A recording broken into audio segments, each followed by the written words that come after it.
नमस्कार, मेरे चैनल में आपका बहुत बहुत स्वागत है। आज जा रहा हूँ गाना गीत सुनाने। एकदम नया गीत है, आपको बहुत सुनने में आनंद आएगा।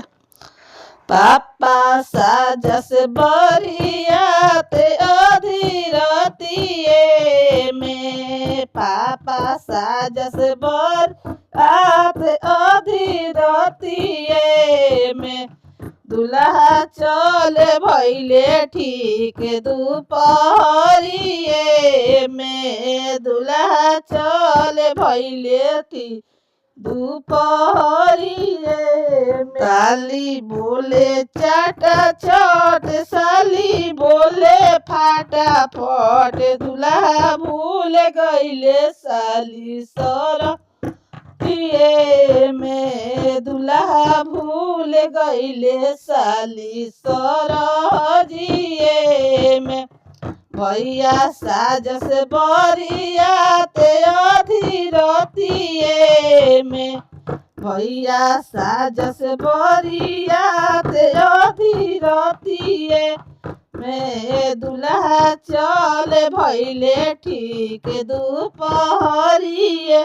भैया साजस बरियाते अधीरतिए में, दुल्हा चले भैले ठीक दुपहरिए में, दुल्हा चल भैले ठीक दुपहरिए में।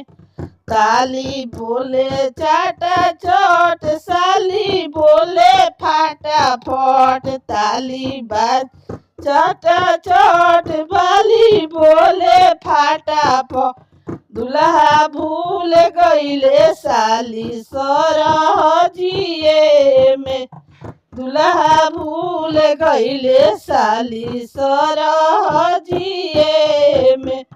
जीजा साजस बरियाते अधीरतिए में, जीजा साजस बरियाते अधीरतिए में, दुल्हा चल भैले ठीक दुपहरिए में, दुल्हा चल भैले ठीक दुपहरिए में।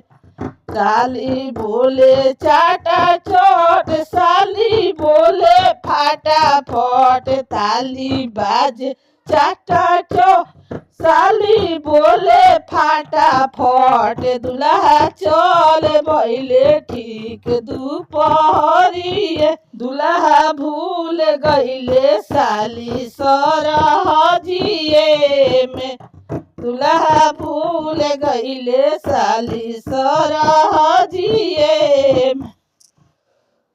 वीडियो पसंद है तो वीडियो को लाइक करिए, सब्सक्राइब कीजिए, कमेंट में बताइए कैसे लगा। फिर मिलते हैं अगले वीडियो के साथ।